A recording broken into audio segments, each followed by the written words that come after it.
Hello friends, स्वागत है आपका मेरे यूट्यूब चैनल ऑनलाइन स्टडी पे।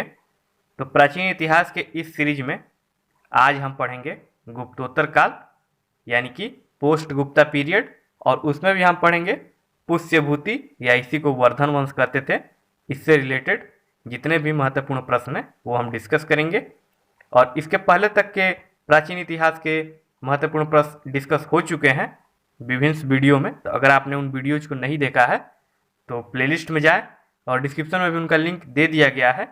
तो गुप्त काल तक के जितने भी महत्वपूर्ण क्वेश्चन जो कि विभिन्न कॉम्पिटेटिव एग्जाम्स में पूछे गए हैं या जिन प्रश्नों की आने की संभावना है वो सारे प्रश्न डिस्कस हो चुके हैं। तो आज हम बेसिकली डिस्कस करेंगे पुष्यभूति या फिर वर्धन वंश के 30 महत्वपूर्ण प्रश्न। तो आइए शुरू करते हैं आज का वीडियो। आज के वीडियो का जो पहला प्रश्न है वो है पुष्यभूति या फिर वर्धन वंश के संस्थापक कौन था। तो जो इसका सही आंसर होगा पुष्यभूति नामक ही व्यक्ति ने इस वंश की स्थापना की थी, और इसी के नाम पे यह वंश पुष्यभूति वंश के नाम से विख्यात हुआ। गुप्त साम्राज्य के पतन के पश्चात उत्तर भारत के राजवंशों में पुष्यभूति वंश सर्वाधिक महत्वपूर्ण एवं शक्तिशाली सिद्ध हुआ, और इतिहास में यही राजवंश वर्धन नाम से प्रसिद्ध हुआ। अगला प्रश्न है पुष्यभूति वंश की राजधानी कहाँ थी। तो इसका जो सही आंसर है थानेश्वर थी, और ये थानेश्वर कहाँ है दोस्तों, तो ये वर्तमान के हरियाणा में स्थित है। अगला प्रश्न है पुष्यभूति किसके सामंत थे। तो इसका जो सही आंसर होगा जो पुष्यभूति थे वह गुप्तों के सामंत थे, और हूणों के आक्रमण के बाद जैसे ही गुप्त साम्राज्य दुर्बल हुआ इन्होंने अपनी स्वतंत्रता की घोषणा कर दी, और इस वंश को वैश्य जाति से संबंधित माना जाता है। और दोस्तों गुप्त साम्राज्य में हमने पढ़ा है कि जो गुप्त थे वह कुषाणों के सामंत हुआ करते थे। अगला प्रश्न है पुष्यभूति या फिर वर्धन वंश के अगले शासक कौन कौन हुए। तो इसके बाद से जो हुए थे उसका नाम था नरवर्धन, आदित्यवर्धन और प्रभाकर वर्धन। तो बेसिकली यहाँ से क्वेश्चंस पूछे जाते हैं वो प्रभाकर वर्धन के बाद से जितने भी महत्वपूर्ण राजा हुए उनसे प्रश्न आते हैं, और ये नरवर्धन और आदित्यवर्धन से जनरली प्रश्न नहीं पूछे जाते। अगला प्रश्न है वर्धन वंश की शक्ति तथा प्रतिष्ठा का संस्थापक किसे माना जाता है। तो इसका सही आंसर होगा प्रभाकर वर्धन को ही माना जाता है। अगला प्रश्न है प्रतापशील, हुर, हरिण केसरी तथा महाराजाधिराज की उपाधि किस वर्धन शासक ने धारण की थी। तो जिसका सही आंसर होगा प्रभाकर वर्धन ने ही धारण की थी। अगला प्रश्न है प्रभाकर वर्धन की कितनी संतानें थी। तो इसका सही आंसर होगा 3 संतानें थी। इनको 2 पुत्र जिसका नाम था राज्यवर्धन और हर्षवर्धन, तथा एक पुत्री थी जिसका नाम था राजश्री। अगला प्रश्न है प्रभाकर वर्धन ने अपनी पुत्री राजश्री का विवाह किसके साथ किया था। तो इसका सही आंसर होगा कन्नौज के मौखरी वंश के शासक गृहवर्मन के साथ इन्होंने अपनी बेटी राजश्री का विवाह किया था। अगला प्रश्न है प्रभाकर वर्धन की मृत्यु के पश्चात वर्धन वंश का अगला शासक कौन हुआ। तो इसका सही आंसर होगा उसका बड़ा पुत्र राजवर्धन वर्धन वंश का अगला राजा हुआ। अगला प्रश्न है राजश्री के पति और कन्नौज के मौखरी वंश के शासक गृहवर्मन की हत्या किसने की। तो जो इसका सही आंसर होगा बंगाल का गौड़ शासक जो था शशांक, इसने ही राजश्री के पति और कन्नौज वंश के मौखरी वंश के जो शासक थे गृहवर्मन उनकी हत्या कर देता है।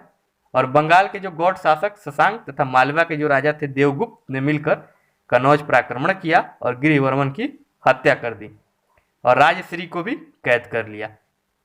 इस घटना की सूचना पाकर राज्यवर्धन कन्नौज की सुरक्षा के लिए आगे बढ़ा, और उसने मालवा के शासक देवगुप्त की सेना को पराजित कर दिया, परंतु बंगाल के गौड़ शासक शशांक ने धोखे से उसकी हत्या कर दी, और अंततः राज्यवर्धन की मृत्यु के बाद 606 ईस्वी में 16 वर्ष की अवस्था में हर्षवर्धन थानेश्वर की गद्दी पर बैठा और शशांक को पराजित कर तथा उसकी हत्या कर कन्नौज पे अधिकार कर लिया। अगला प्रश्न है पुष्यभूति या फिर वर्धन वंश का सर्वाधिक प्रतापी राजा कौन था।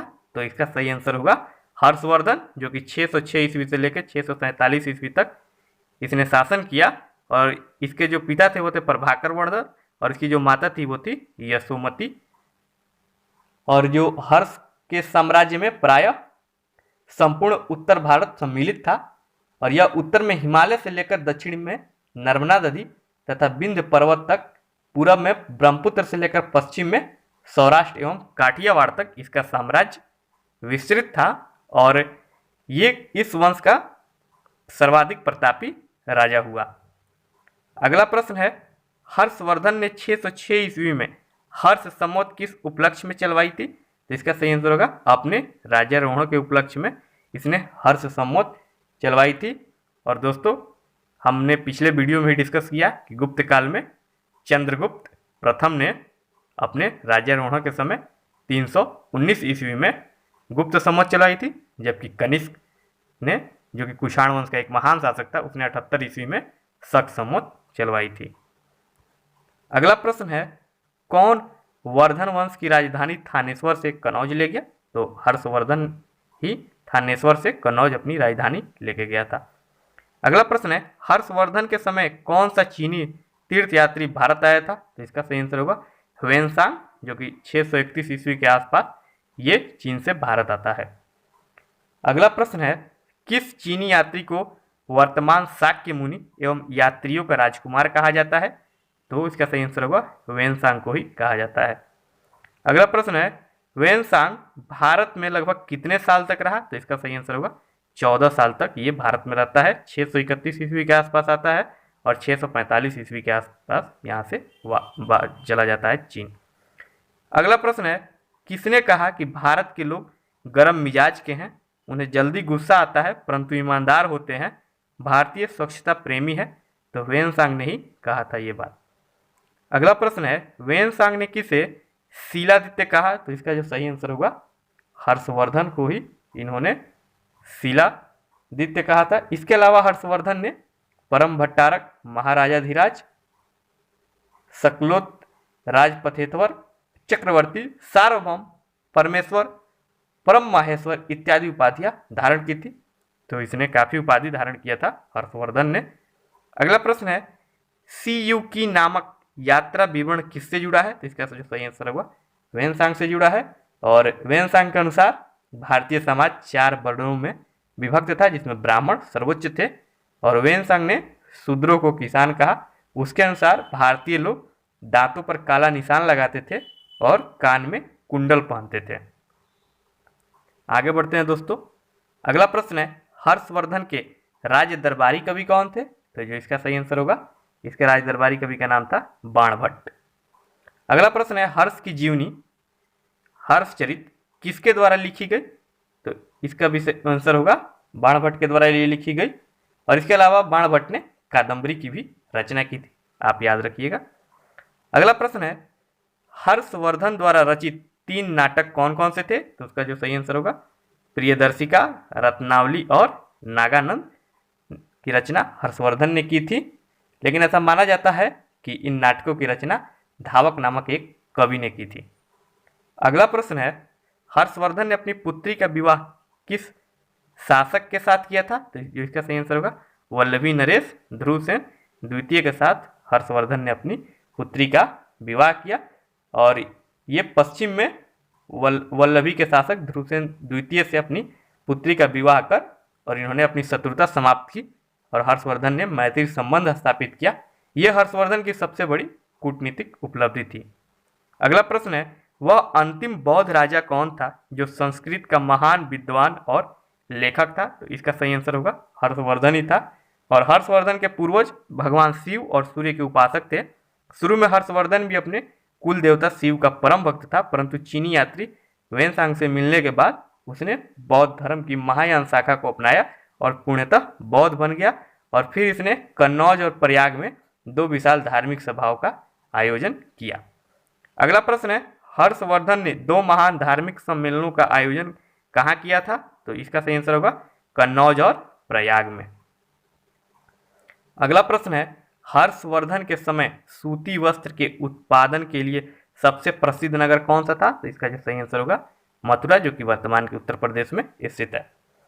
अगला प्रश्न है, कुंभ मेला को प्रारंभ करने का श्रेय किसे दिया जाता है? तो जो इसका सही आंसर होगा हर्षवर्धन को ही दिया जाता है। और दोस्तों, आपको पता होगा ये कुंभ 4 जगहों पर लगता है। हरिद्वार में गंगा नदी के तट पे, प्रयागराज में गंगा, यमुना और सरस्वती नदी के संगम में, उज्जैन में शिप्रा नदी के तट पे और नासिक में गोदावरी नदी के तट पे लोग डुबकी लगाते हैं। और ये कुंभ 12 वर्षों के पश्चात लगता है। अगला प्रश्न है, हर्षवर्धन और पुलकेशिन द्वितीय के मध्य हुए संघर्ष की जानकारी कहाँ से मिलती है? तो इसका जो सही आंसर होगा वो होगा ऐहोल अभिलेख से हमें इसकी जानकारी मिलती है। अगला प्रश्न है, वातापी या फिर बादामी का चालुक्य शासक पुलकेशिन द्वितीय ने किस नदी के किनारे हर्षवर्धन को पराजित किया था? तो जो इसका सही आंसर होगा नर्मदा नदी के तट पे इसने हर्षवर्धन को पराजित किया था।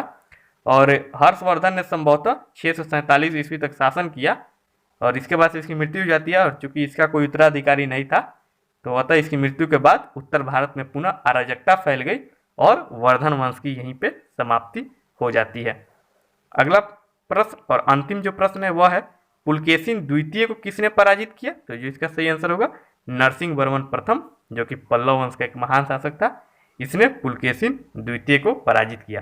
तो दोस्तों इस तरह आज का वीडियो यहीं पे समाप्त होता है। तो उम्मीद है आज का वीडियो आपको जरूर अच्छा लगा होगा।